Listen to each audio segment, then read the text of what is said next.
Hello, I'm Dr. Scott Watier. And I'm Tommy Welling, and you're listening to the Fasting for Life podcast. This podcast is about using fasting as a tool to regain your health, achieve ultimate wellness, and live the life you truly deserve. Each episode is a short conversation on a single topic with immediate actionable steps. We cover everything from fat loss and health and wellness to the science of lifestyle design.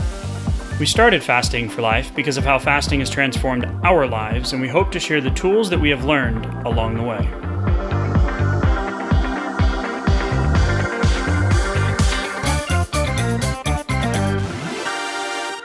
Hey everyone, welcome to the Fasting for Life podcast. My name is Dr. Scott Watier, and I'm here, as always, with my good friend and colleague, Tommy Welling. Good afternoon to you, sir. Hey, Scott, how are you?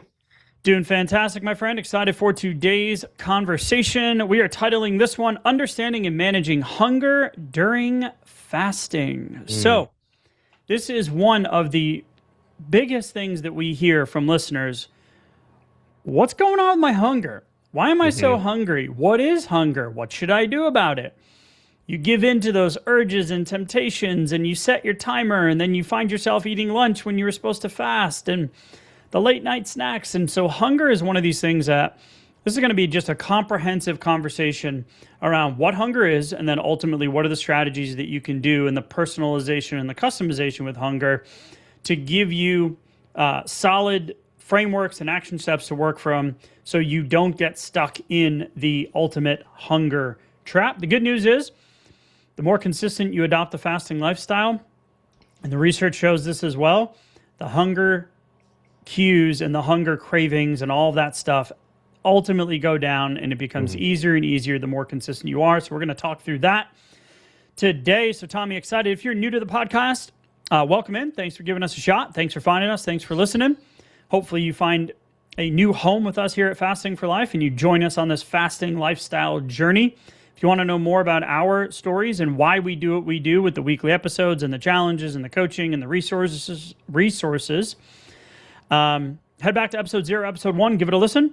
It'll give you more insights into who we are and why we do what we do. If you are a long-term listener, thank you so much for joining us once again on this week's episode. I want to give a shout out here, Tommy, to Buzz123 exclamation point. Left us a 5-star review on Apple Podcasts. Thank you so much. So give you a shout out. The title is Thank You with a Heart. Love your podcast. Multiple exclamation points. Listen to it every night. Listen to your new podcast or spend rest of the time catching up. Yes, we have lots now. Love the aha moments, which help me refine my lifestyle. Consistently 5-star. Thank you. Well, thank you so much for listening in, and thank you for taking the time to give us one of our most favorite types of reviews. Right. The 5-star kind. Absolutely. And keep checking in with us too. Let us know how you're doing and how the episodes are inspiring you and which way you go and how your results start to or continue to unfold for you. Buzz123, thank you again so much. Yeah, so let's talk about hunger time. Let's get into it. Okay. The goal of today is really hunger is a friend more than a foe. So hunger is a friend. That's a good way. Good way to think about it. Hunger is your pal on this journey. I remember when I initially lost all the weight back in the day, and it was like 48.5 pounds in 50 days. Now, I did not keep that off initially. I regained about 22 to 25 pounds, then lost that, and then regained 12 to 15 of that when I had the surgery, and then re-lost that, and I'll spare you all the details of the story. So it's not like a one-time thing, and everything was fixed. Right. But I remember walking into the clinic back in the day when I was still in private practice, and I saw a woman who I had seen at CrossFit over the years, and this is when I was heavy into doing the CrossFit workouts and CrossFit competitions and the Open every year and all that. And I hadn't seen her in a while, and I walked in, she goes, "Wow, you look amazing. What have you been doing?" And I was like, "Well, I've been fasting." And she was like, "Oh, God.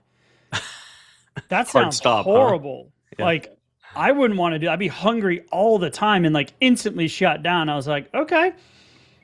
Or you could have results, but that's cool. It's not for you. Totally fine. But that fear around hunger, it's not a foe. It's a friend.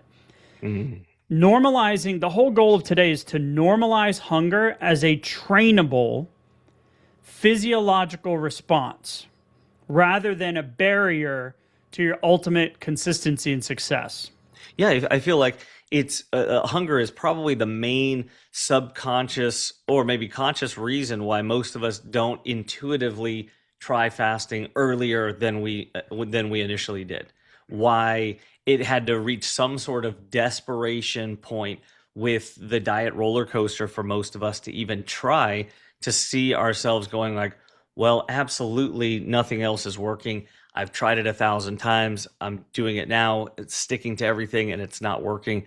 So let me try this fasting thing, even though it sounds crazy, even though it sounds like I'm going to be starving out of my mind and I'm scared of that feeling because back when when you're feeding the beast 3, 4, 5, 6 times a day, you're always kind of chasing that blood sugar roller coaster. The next food bolus, the next blood sugar spike is coming in, and it's going to help kind of squash that hunger.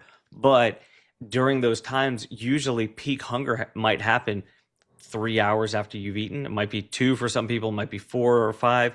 But either way, when you reach that peak hunger, it's like, oh my gosh, I'm so hungry. Now I really need to eat something. And at the same time, you could have these just pounds and pounds and pounds of excess fat stored on your frame.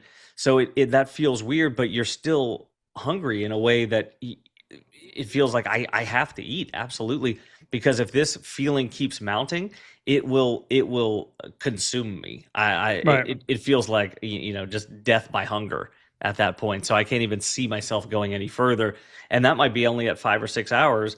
So how would I ever see myself going, what are you talking about? 18 hours? 36 24 hours? hours. You're out of your mind because you're talking about tripling, quadrupling my hunger. And that's impossible. Yeah, it doesn't work that way. So let's set the frame here on like the biology of hunger. Like, what is the body's signal system? And then we can talk about how to interpret it and then give you strategies on how to mitigate it. So in today's world, with the rise of the GLP-1 agonists, right, the mimetics that are out there, semaglutide, Ozempic, Wegovy, all these different ones. I mean, these are their claim to fame being used off-label because they are designed for diabetics, right? Their main mechanism is promoting weight loss by strongly suppressing appetite. So it's clear that hunger plays a significant role in our ability to regulate weight and overall health and long-term goals.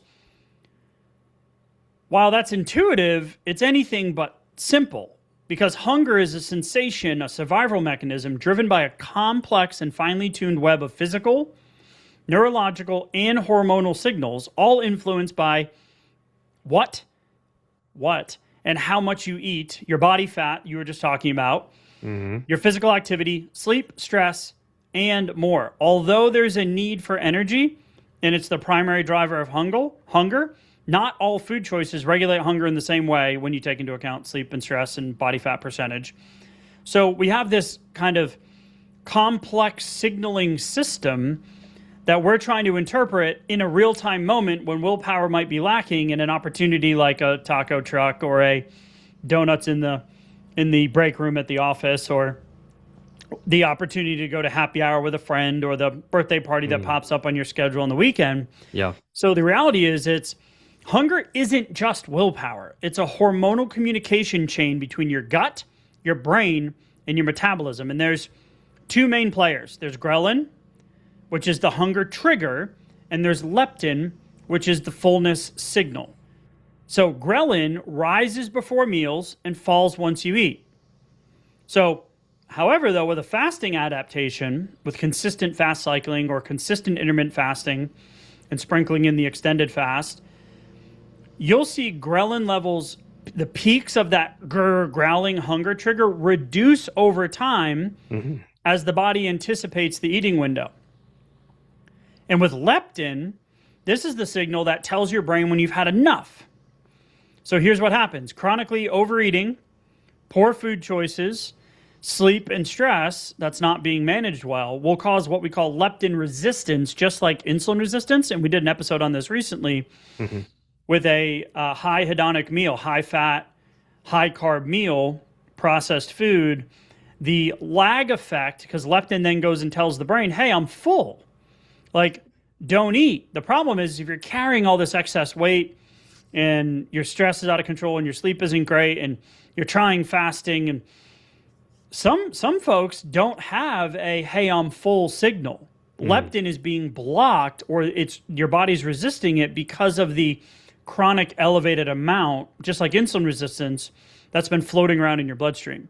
So think of hunger as a wave instead of a wall.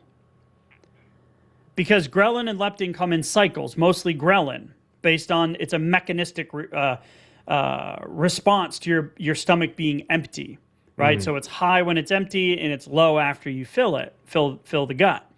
So think of hunger. Let's reframe it first and foremost, talking about the body's signaling system. Think of hunger as a wave, right? So you can ride it out instead of a wall. Riding out the wave. Yeah, I like that as a good way to think about it. When you say it like that, it also reminds me that when your electrolyte levels get low, it also prolongs those waves too.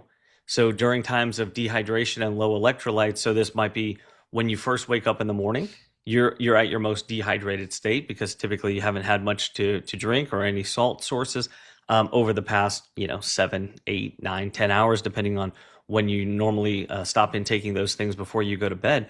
And then so that compounds the ghrelin effect. It compounds the growling and the physical hunger pangs that come along with that. So if maybe first thing in the morning you feel those hunger cues, then that's a good reminder to have deliberate salt supplementation, deliberate rehydration during those times. But anytime during the day when you're feeling those ways, then take that as a good reminder that it's time to rehydrate. It's time to make sure you have your salt supplementation, and that's a good way to kind of space that out consistently, and then also reduce what can be a frustrating physical feeling that can lead to maybe making it a little harder to stick to this fast, right? Yep. The number one thing you can do to ride the wave with hunger is salt supplementation, trace minerals, and or like using something like an element or an LMNT. That's going to keep balance out your electrolytes, and it's going to help you push through and ride out the hunger wave. And typically we see anywhere from 15 to 30 minutes. And we'll talk about some other situations with sleep and exercise and stress where it'll get you through, but you might have another wave that comes a little bit more quickly. But we'll talk a little bit about that. But that is the number one lever that you can use to quell the hunger, so you don't get, tanked by the wave at the beach and you're on the bottom of the ocean going, right, like trying to get back up. Like if anybody's body surfed before, or you get the rogue wave that just attacks you out of nowhere. We want to end up on my back. Yeah, we want to ride this wave. I remember back in the day, we were in North Carolina, and we went to pick up our first dog and bring her home, and we were off the coast of North Carolina. And we were just hanging out in the water and had my sunglasses on. And all of a sudden, my wife was standing facing me. My back was to the ocean. I got smoked by one of these waves. Oh, no. I went down, glasses fell off, and there goes my prescription Oakley's off into the wondrous abyss. So I got hit by one of those waves. So we want to ride this wave out and minimize some of those effects. The biggest way that you can do it is by using that salt supplementation. So I like to do just, I use the Redmond salt. I use like a level capful in some water, chug it down, and boom, my hunger goes away. But we'll talk more about the understanding of what hunger truly is, so you have an understanding of what that physiology is, and you can interpret it, as a hunger cue, not necessarily having to go and get wrecked by the wave, so to speak. So when factors that increase hunger, we're going to talk about when the stomach is empty and circulating insulin and blood glucose levels are low, such like during a period of fasting and or in between meals. The lining of the stomach secrete this hormone called ghrelin, and it also, here's a cue, it also releases it in response to food cues. So we call this the cephalic phase of hunger. So your five senses, you smell the food, you see the food, walking by your coworker's lunch. Hopefully they're not heating up fish in the microwave, but something that actually smells good, because it stimulates appetite, right? So the other one that we talk about, the factors that promote fullness and help you stop eating as ghrelin comes down, leptin, is primarily the molecule that's going to say, hey, I'm full, I'm good, I don't need any more food.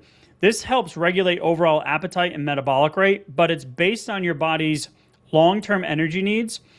And it takes into account, this is where we need to take into account the amount of visceral fat specifically, but just total body fat, because leptin is primarily secreted by fat cells on a relatively consistent basis. So someone that has more body fat generally has higher circulating levels of leptin, which typically in a positive way will help downregulate those appetite and those hunger cues. However, if you've had this for a long period of time, then you're going to see that leptin resistance come into place, which you'll see chronic inflammation, chronic joint pain, elevated triglyceride levels, elevated liver enzymes. This is where we're seeing that the body isn't able to actually process the short-term energy in the form of glucose, and your liver is working overtime to try to help the body to burn that energy that you have floating around. So you get stuck in this kind of like leptin trap where you're like, yeah, I'm always hungry, or man, I can always just keep eating. I don't have like a fullness cue, so to speak. Yeah, because think about leptin needs to go through and actually cross the blood-brain barrier, right? And actually give you signals to your central nervous system and actually trigger a neurological satiation. And so if it's not able to do that because you have leptin resistance, then that's problematic, because like you said, your fat stores are actually producing more. They're trying to communicate even more, but it's not working because you have this desensitization happening at the central nervous system level. And so that's one of the other supporting arguments to, we need to get the weight off. We need to burn through those long-term fat stores. It's not about doing it in a very slow way. It's about doing it as effectively, quickly as we can, because those fat cells, those over-stored fat stores, are actually wreaking havoc on our physiological communications. And so actually burning through those with consistent fasting and fast cycling means that we're able to balance out these hunger and satiety cues in a lot better, more efficient fashion, that then leads to actual correct interpretation of our hunger cues. Maybe even for the first time, I feel like during my first probably 3 to 4 months of consistent fasting was within that time frame that I felt like I was getting these satiety cues basically for the first time, and I'm having to like learn how to interpret these, because Yep. I had never felt those before, or it had been so many decades that I was, probably in my childhood, since I had actually, received those signals and actually been able to interpret them, which is Yep. pretty crazy as an adult to say that. So here's the reality with fasting and the hunger reality check is, in the short term, hunger peaks when you start consistently fasting, because your body's adjusting. It's adjusting to all of the signals, the gut-brain signals that we're talking about here with leptin and ghrelin. And there's a few other really important GLP-1, cholecystokinin. I always mess up the word when I say this, but we'll just abbreviate them because it's easier.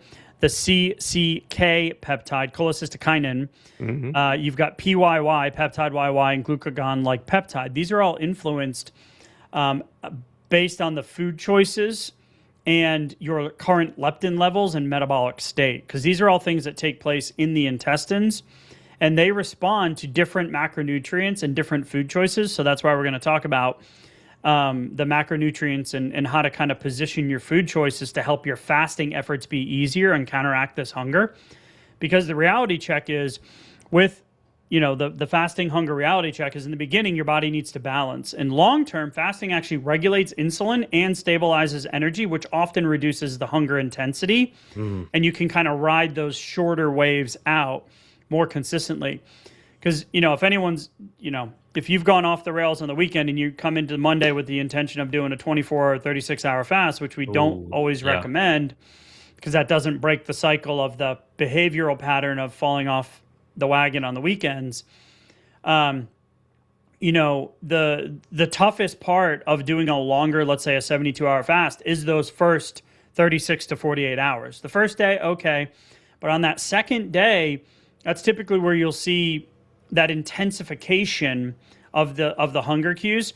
But once you break through that, they become more predictable and much weaker in intensity and duration. And we've done a study on this. We talked about it on the pod, where we looked at the fact that with consistent fasting efforts, even though your hunger hormones still remain at those elevated or normal levels, the interpretation of your body, how you're interpreting them, is much less. Yeah, and it has to do with, go ahead. Go ahead, no. It has to do with shortening that transition between carbohydrate burning and fat burning. Yep. So as you get through that transition time right there, that allows you to actually more efficiently tap into your long-term fat stores, which means that now your body's energy stores have actually come up after you've burned through the last meal that you had or the last couple of meals over the weekend.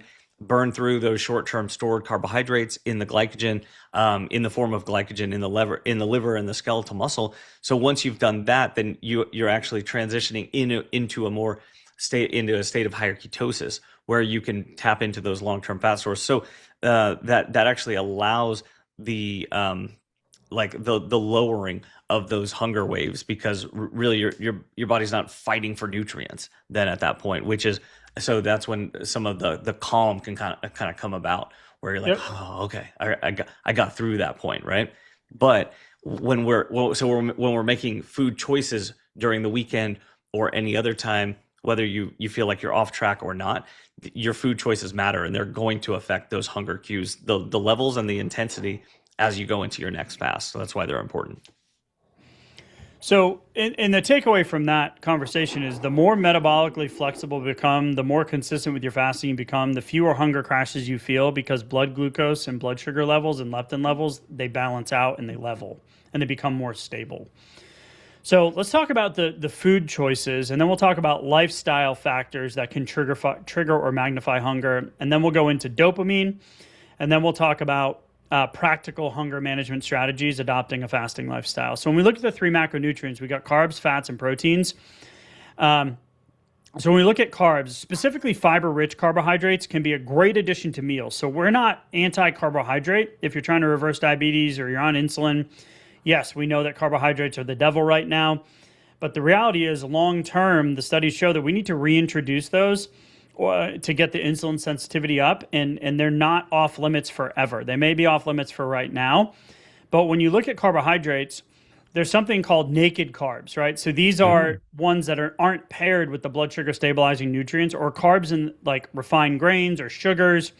Those are absolutely going to increase hunger and overeating, particularly if they spike your blood sugar. And for 88% of the population that's metabolically unfit, yes, you're going to see some form of blood sugar swings.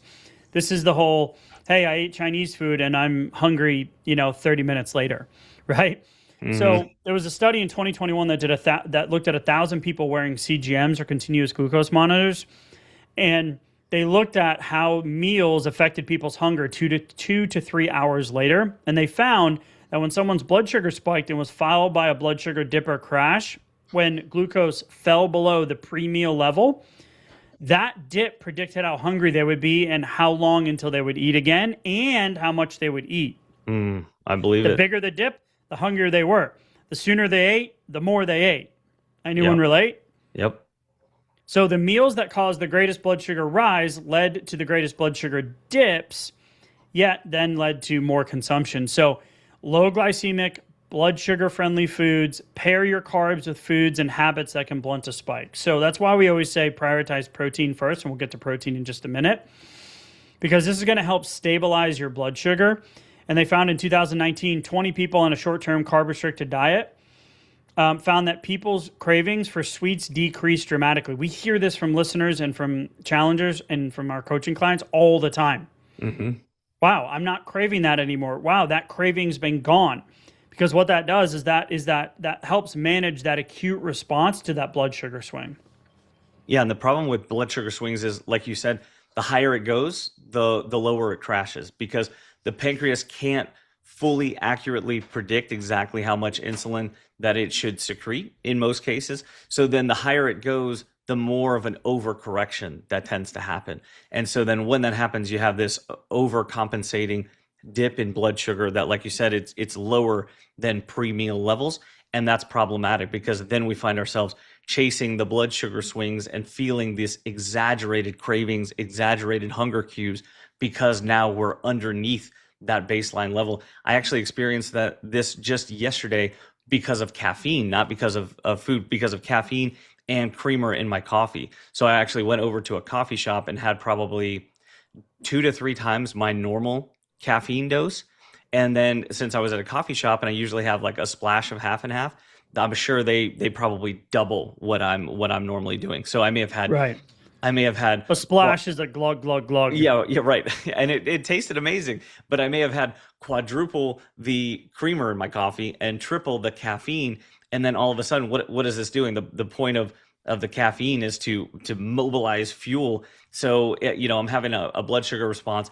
I wasn't wearing a CGM, but I wish I had been now, so I could see exactly how high that went and then how low it went later. Because to say that my hunger cues were more exaggerated than probably than I can even remember in the last 3 months, probably.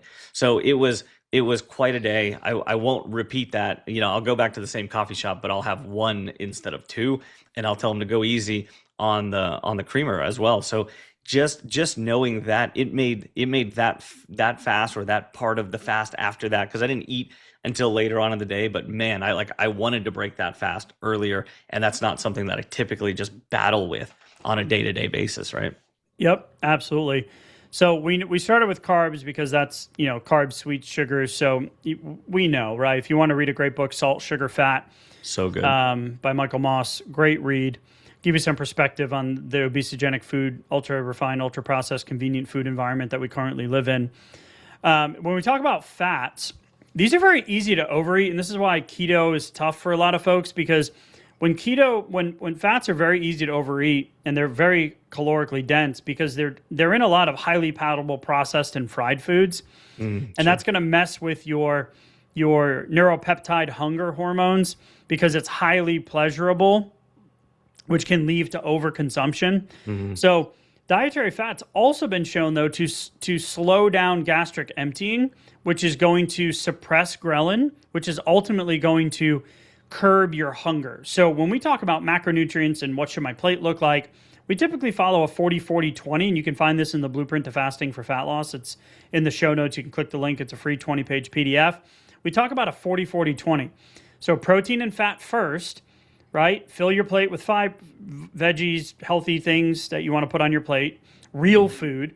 And then you can backload your plate with, 20% carbohydrates. Fiber-rich carbs are also great, starchy veggies, those types of things, because it's going to slow down that gastric emptying. So if we're going to build our plates, fats, they did a study in 2006, consuming fat before or with a carbohydrate-containing meal has a positive effect on satiety, right? That leptin conversation, but it also decreases your ghrelin because it slows down the emptying of your stomach. So when your stomach's empty, ghrelin, the growling hunger hormone, goes up, right?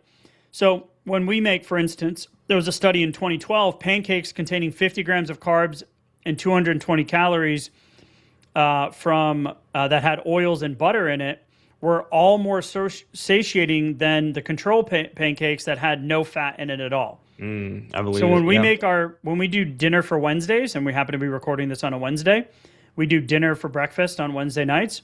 We use Bob's Red Mill gluten-free pancake mix, and I add in collagen, or we make sure that we put in avocado oil and egg into it as well.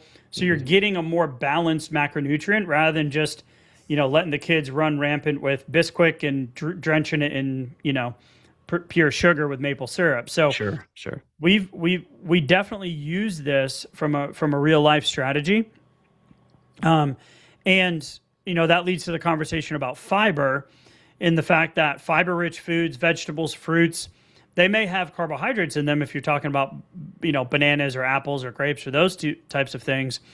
But they also have the fiber in there. So you're not getting that just naked carbohydrate dump. into the stomach. So if you're afraid of fruit, how many people do you know that got overweight and or obese and have health issues because they ate too much fruit? Good point. Yeah. None. It's going to help balance these hunger hormones by adding fiber into your plate. And the last one's protein, which we just prioritize protein. Protein has been shown to be more satiating in an equal amount of calories than when compared to carbs or fat. Yeah. And it doesn't happen by accident. You have to plan ahead. It's a little more expensive. It tends to be the longest. Needs to be cooked. Yeah, you need to cook it. You want to prepare it. You want to prepare it in a way that you can enjoy it. And it's just one that takes a little bit of thought ahead of time. So plan ahead for your protein. And then start whenever you're making your plate, start with the protein so that you can, like the easiest way to get in more protein is probably just start with either doubling or at least, get 50% more and just put it on your plate. Because even if you don't finish it because you're not used to eating that much more, you'll tend to have less of the other stuff so that you're properly prioritizing as you kind of go through your hunger signals within that meal. And then you'll tend to get more protein and less of the other stuff, which is going to be good for your hunger signals. It's going to be good for your metabolic efficiency. It's going to be good for your next fast too, because it's going to cut down on some of those cravings and the hunger signals, the ghrelin, that as you go through that next fast. In the same way that as ketones start to rise, as you go through, one fast cycle after another, and your ketones start to rise, that actually has a natural effect of lowering ghrelin as well, just like protein and amino acids do, which is fantastic. Yep. Simply two more talking points on food here and food choices. Solid foods versus liquid foods. Yeah. Right? So protein shake, smoothie, chewing and slowing down is really important to give your body the complex hormonal signaling cascade that we talked about earlier, to give your body the time to regulate. And we teach this with our kids too. It's like, okay, yes, I want more, but is your belly telling you more? Are you still hungry? Let's just sit for a minute before you decide if you want to have another serving, right? Am I comfortable? Yeah. Do I feel comfortable, or am I satisfied, or am I getting to that point where I'm like, ooh, I'm really pushing the envelope here. My wife is a self-proclaimed, empty legger. She just she can just keep going. Like she just loves food. And thankfully I don't. I'd be 400 pounds. I think as food more of fuel now than I do as enjoyment. We'll talk about dopamine here in just a minute, but chewing your food. So this used to happen to me when I was in clinical practice. I would wake up, I had this smoothie that I drank every morning for like 2 years. But what I realized, if I just took one to the office, I was ravenous about halfway through our morning office hours. So I would always make a double batch and bring a second one that I could sip on throughout the day because I knew that I was more hungry. So actually like slowing down and if you get this with protein shakes, especially with whey protein, sometimes it can hit the stomach and cause a blood sugar swing. Getting the protein in is important, but the strategy of when to have that, like at the beginning of your nutrition opportunity or your eating window versus the end, can be a huge lever to pull in terms of quelling that hunger and just managing it from a fasting lifestyle standpoint. Yeah, that's a great point. The last one is the ultra processed foods. And the reality is the world we live in, chips, cookies, sugary cereals, breads, hot dogs, mac and cheese, fries, pizza, soda. 60%, some of the studies show, of calories in the standard American diet come from those types of foods. So that's why, fasting can be the easy part after a few repetitions, and you get the motivation is high because most people come to fasting to lose weight and you're getting some momentum. But the reality is that those old habits in the world that we live in of the ultra processed food has been shown to increase the overeating potential, which is going to increase the need for more insulin, which will then drive down your blood sugar and give you more of that blood sugar roller coaster effect, which then we just talked about a few minutes ago. That's going to lead to that increased consumption. So it's also going to block fat stores though too. Yep. Yeah, which is a problem. So the rate of eating, so slowing down, because the higher, more calorically dense, high fat, higher hedonic foods, high fat, high carb foods, the ultra processed diet shows that you can increase your consumption of 17 calories per minute when compared to an unprocessed diet. Wow. Right? It's also going to have an effect on the hunger hormones. So we always talk about protein, prioritizing protein. You can call it protein leveraging, protein pacing, whatever. But you definitely want to start and build your plate, prioritizing that protein and healthy fats, filling it in with the healthy fruits and veggies, and then ending your meal with the carbohydrates so you're not just having a naked carb. So, and that means that if you spent 1 hour in a given day eating ultra processed foods, then that would be about 1,000 calorie increase right there.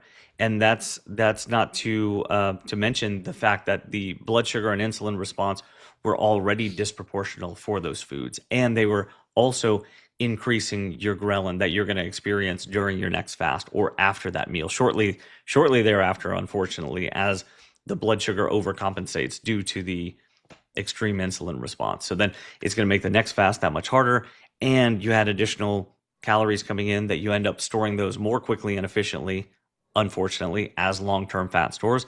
They're going to be harder to tap into. It's going to require, another couple of fasts or another longer fast that's now that much longer to actually burn through. So Yep. you can see how, the occasional ultra processed food meal is not the end of the world. It's okay, but at the same time, you can see how just a few times, especially when they're in short order or they're relatively close together, they can really start causing a problem in as far as being able to see results, feel momentum, feel like your fast is actually relatively easy, right? It's making life that much harder. So then it becomes, I like to ask myself, is the juice going to be worth the squeeze, really?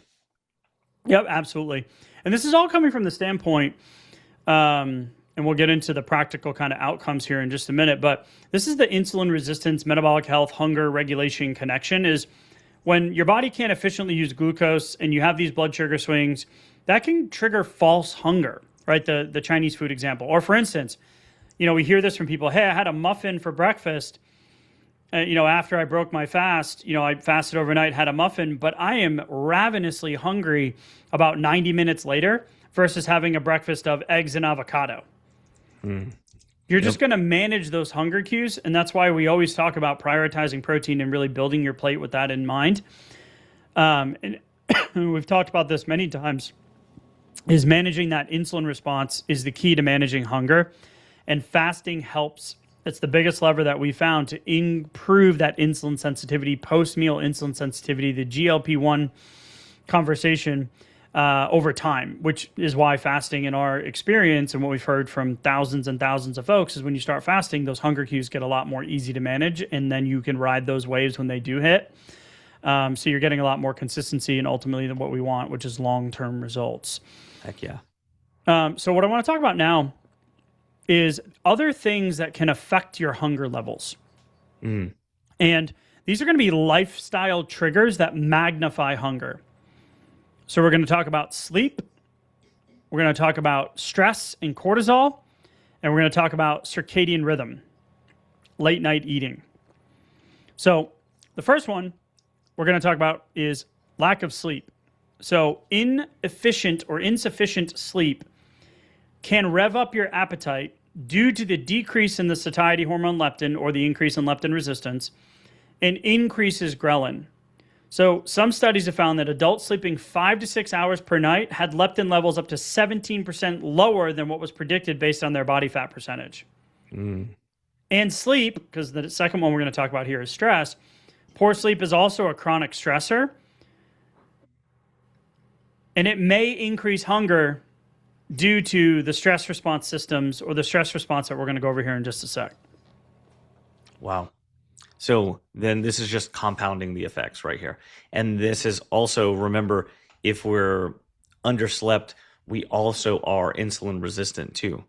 So not only do we have to contend with the actual hunger cues, but we're also, when we give into those hunger cues or when we do break our fast, even if it's intentional, we're then having a disproportional insulin response to the food that's AKA coming a blood in. sugar swing. Big blood sugar swings and locking up those long-term fat stores because insulin's the gatekeeper of fat too. So this is why we could be counting calories, we could be counting macros, we could be doing everything right.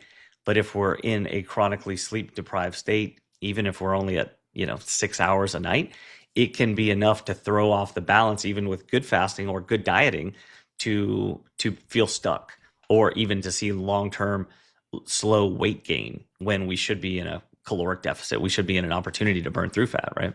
Yep, absolutely. So before we talk about stress, I want to have the conversation about dopamine, Tommy. Okay. So I want you to unpack that just in terms of, because when the way we say it is HALT the BS. Hungry, angry, lonely, tired, bored, or stress. Or happy, angry, lonely, tired, bored, or stressed.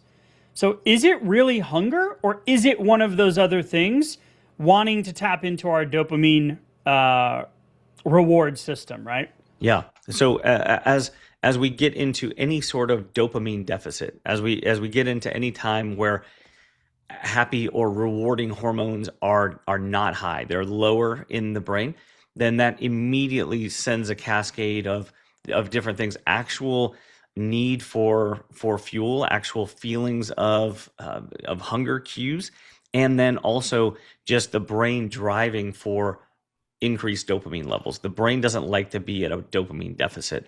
So then I'm feeling a certain way, and I know that one of my easiest ways to get dopamine is going to be from food or from drink.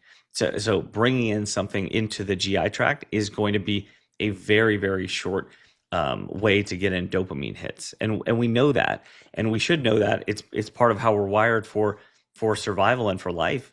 And so we have to understand that when we're trying to burn through long-term fat stores, that's going to be something that we may need to contend with. So we're going to have to be ready for some of those HALT the BS times, so that the temptation in the moment during those emotional or stressful times or boredom times, boredom is a big one, especially during, as your fasts extend, you may think, I really need this longer fast. I need to burn through some long-term fat, but it might just be boring. And then, what's interesting? Having some food. That's pretty interesting.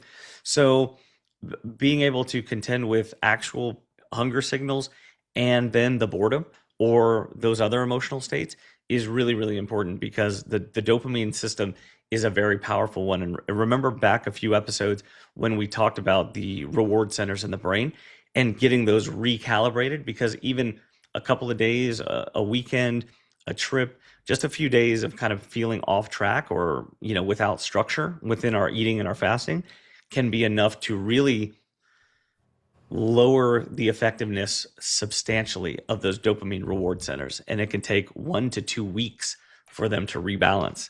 So understanding what we're up against is really, really important. So with HALT the BS in mind, when we talk about this being driven by hormones or a complex, gut-brain blood sugar connection, what truly happens is your hypothalamus, your HPA axis, is your stress response axis, right? So when we're looking at this, there's two main players. There's orexin and melanin concentrating hormone, or MCH. These are secreted by the lateral hypothalamus, right? The top player in the HPA axis, hypothalamus, pituitary, adrenal gland axis. Adrenals make cortisol. So what will happen is they really have a direct effect on the feel-good neurotransmitter hormone. 50% of your dopamine is made in your stomach. And what happens is it opposes the natural balance. So it's going to drive highly palatable, highly satiable, highly hedonic food intake. Because dopamine plays a key role in motivation and food-seeking behavior. And that MCH molecule that I mentioned inhibits dopamine release. So it may seem counterintuitive, but the research suggests that when dopamine levels drop, or a blunting of pleasure, like that reward, that feeling, that prompts us to eat even more because of those highly palatable food choices in an attempt to restore those dopamine levels. Yeah, quickly, very quickly. So that's why 80% of the time, this is what we talk about most of the time, week in and week out on our Thursday coaching calls inside of coaching, is that food relationship. What are those? We try to change the action, which is the food decision, or like the eating. We try to change the eating action, but what we need to change is the cue. Why are you going to it? Why are you fueling that dopamine imbalance or allowing those naturally secreted hormones to drive that behavior? It's the cue not the action that we need to be changing to get ultimately the reward, which is riding out that hunger wave, if that makes sense. It really does. And sometimes we go to food when it feels like we can't control something else. So, That's why we're right? putting this right before we talk about stress. Yep. 100%. So controlling the controllable, and sometimes when it feels like there's just too much, or I don't have a feeling of control, I can control bringing in food right now.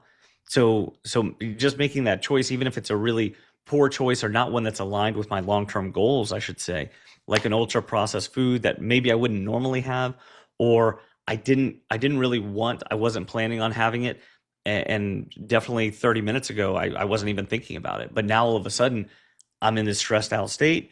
I'm in an emotional state. And now it sounds really, really tempting. Or maybe I've already made the decision to negotiate down with myself and go ahead and take part in that with that ultra processed food, even though it's going to compound, the issue and the frustration afterwards.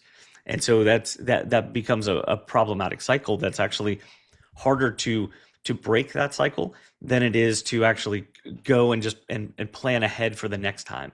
So the next time it's going to happen, what could I do instead that's more aligned with my long-term goals that would then help with my dopamine levels, so I wouldn't feel as tempted or as urgent that I need to go to an ultra processed food source to restore those dopamine levels. Yep. So let's talk about stress. So under chronic stress or acutely stressful situations, right? The conversation with your boss, the fight with your spouse, the worry of your kids, whatever it is.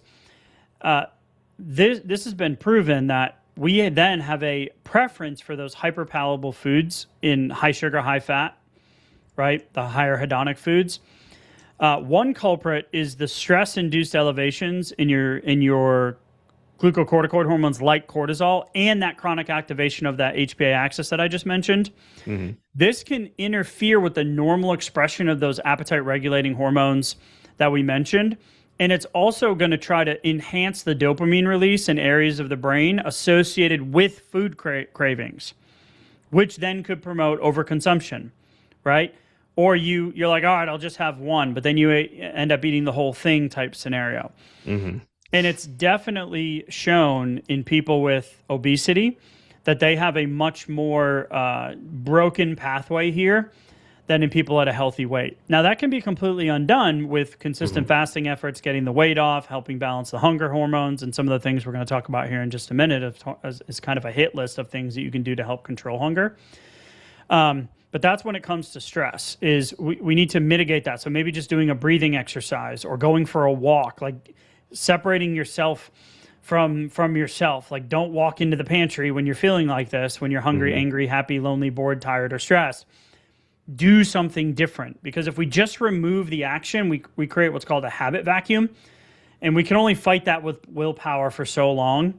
Yeah, don't do it. You're using all the won't power you can muster. Tell a 5-year-old not to eat on the couch or jump on the couch. What's he going to do? That's all he's going to think about. Yeah. Is jumping on the couch, right? So we need to think of it from that perspective, is insulating yourself from yourself when it comes to stress. So managing stress is an absolute huge component of regulating hunger.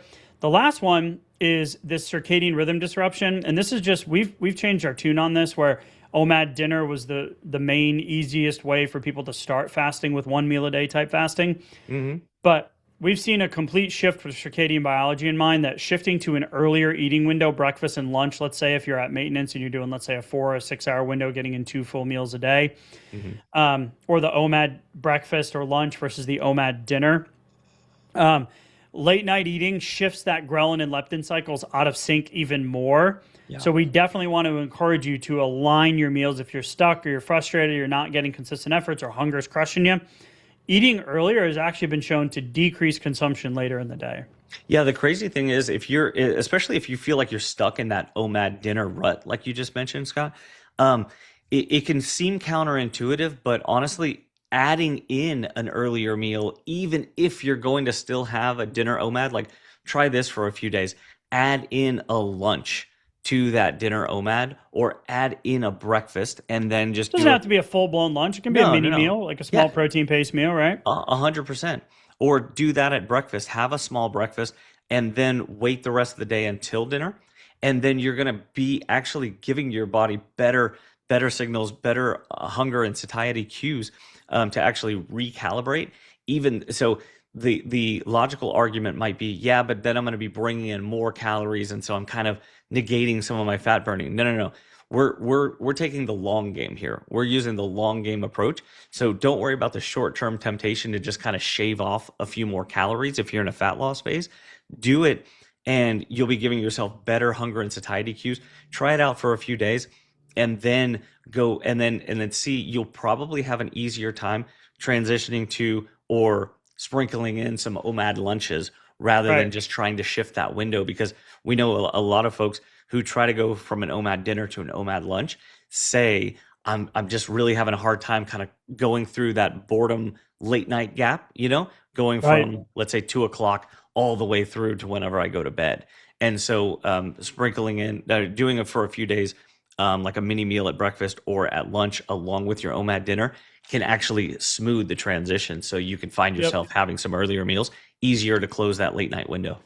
And it's variable for every one of us, because we're all at a different journey when it comes to our weight and habits and lifestyle and stress and sleep and all that kind of stuff, right? So the last category today is exercise. So it really might seem like working out would make it harder to manage hunger, because you ever done a really stressful and you just ravenous after your workout.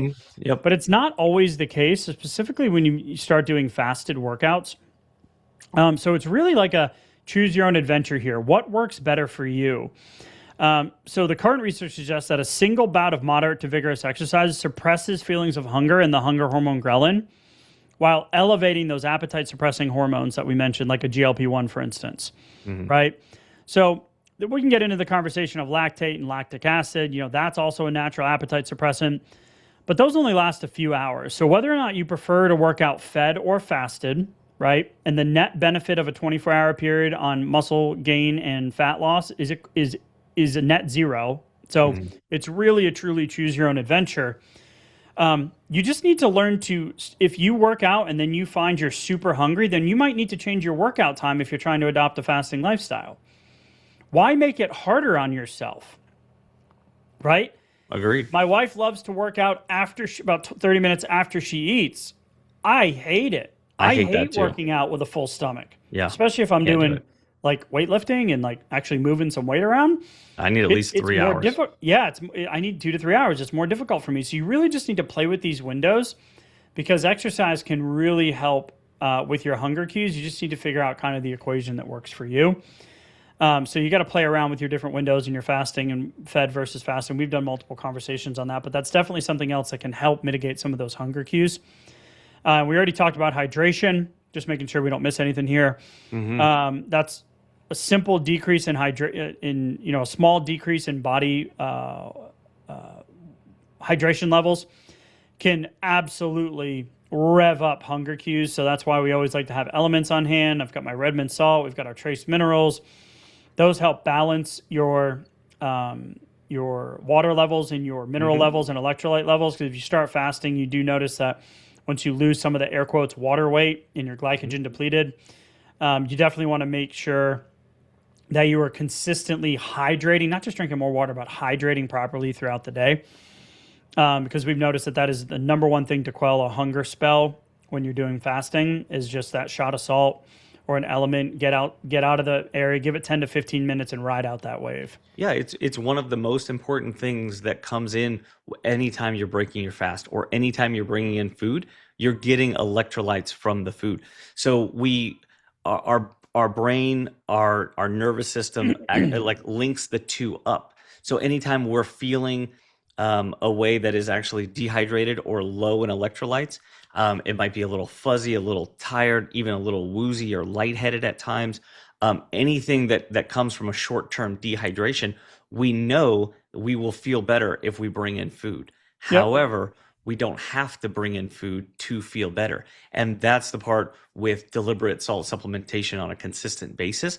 We can separate those two things, get the benefit of the salt and the rehydration without having to break our fast or without having to bring in more calories, more nutrition when we're busy trying to be in a fat loss phase, burning through some of the excess nutrition we've already put on our frames, right? Yep. We don't have to slow down the process just to feel better and feel hydrated. We can separate those two.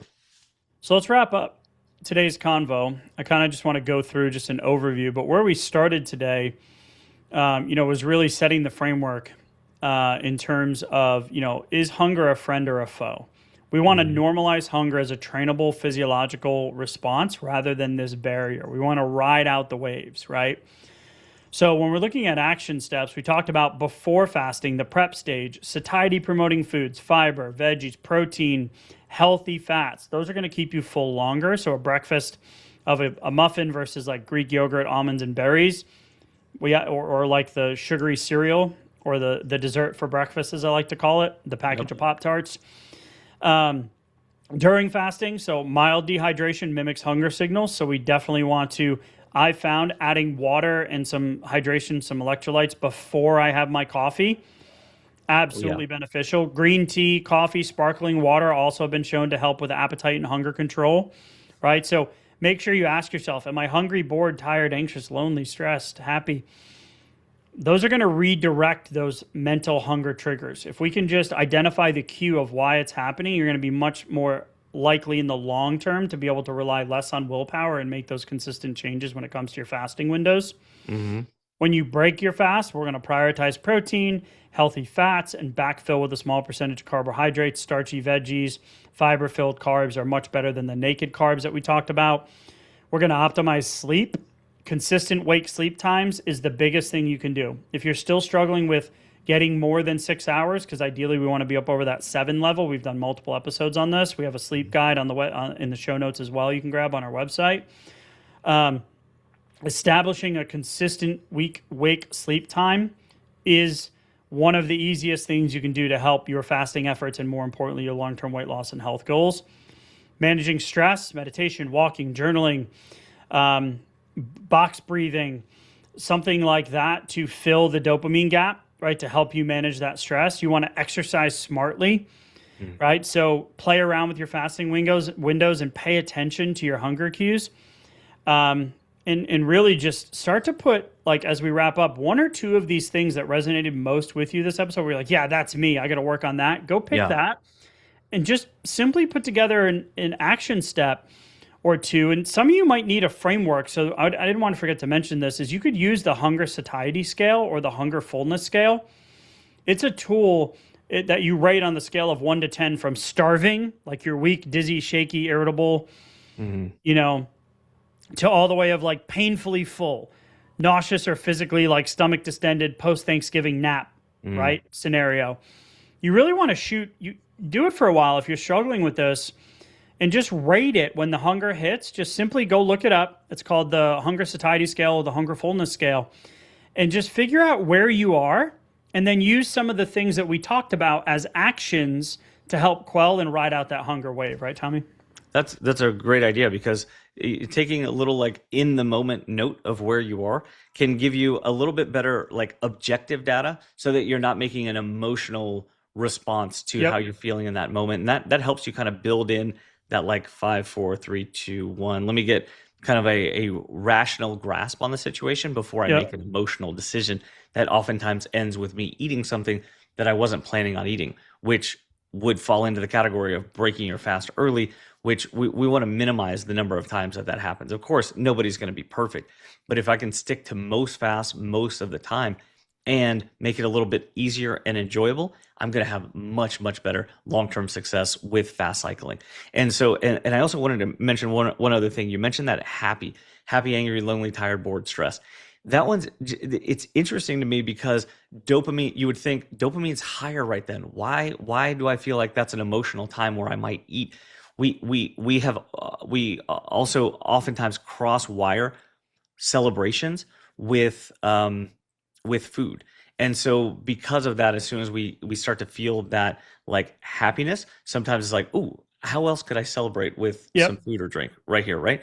Which It's very cultural. It's very like part it of our is. society. Like, let's go celebrate. Yeah, yeah, You yeah. know. And it's fun, and I Great love point. it. And I love doing that. But at the same time, if it's in the moment, if it's unplanned, especially if it was going to break your fast early, it's like be very selective with when you actually do that, or do it in a smart way. If you're going to break your fast and you're feeling positive emotions, then still be smart about how you break your fast. Start with protein, avoid the naked carbs, reduce the ultra processed foods that come behind it, and like, sure, enjoy your meal. Even like, especially if you're celebrating, that's great. But like, bring in some of your structure and guidelines so that you continue to make your fasting, your fast cycling that much easier, and controlling those leptin and ghrelin levels, right, for your next fast. Yep, absolutely. So whatever things stuck out to you in today's episode, is it the exercise? Is it the stress? Is it the relationship with food? Is it truly hunger? Pick one of those two things. Grab the Blueprint to Fasting for Fat Loss. If you want to join the upcoming challenge, we've got one left this year coming up right before Thanksgiving, November 19th. That link is in the show notes. You can get more FAQs, details, sign up, come join us for 7 days of fasting fun. It's the last one we do this year. The next one won't be until probably late January or maybe even early February. But just want to give you the resources and the encouragement and the support that you need, Tommy. So as always, man, I truly appreciate the conversation. I feel like today is going to be a milestone episode in terms of mitigating hunger, with your fasting efforts and adopting a true fasting lifestyle. Absolutely. So thanks for the conversation as always, man, and we'll talk soon. Thank you. Bye. So, you've heard today's episode, and you may be wondering, where do I start? Head on over to thefastingforlife.com and sign up for our newsletter, where you'll receive fasting tips and strategies to maximize results and fit fasting into your day-to-day life. While you're there, download your free Fast Start guide to get started today. Don't forget to subscribe on iTunes, Spotify, or wherever you get your podcasts. Make sure to leave us a 5-star review, and we'll be back next week with another episode of Fasting for Life.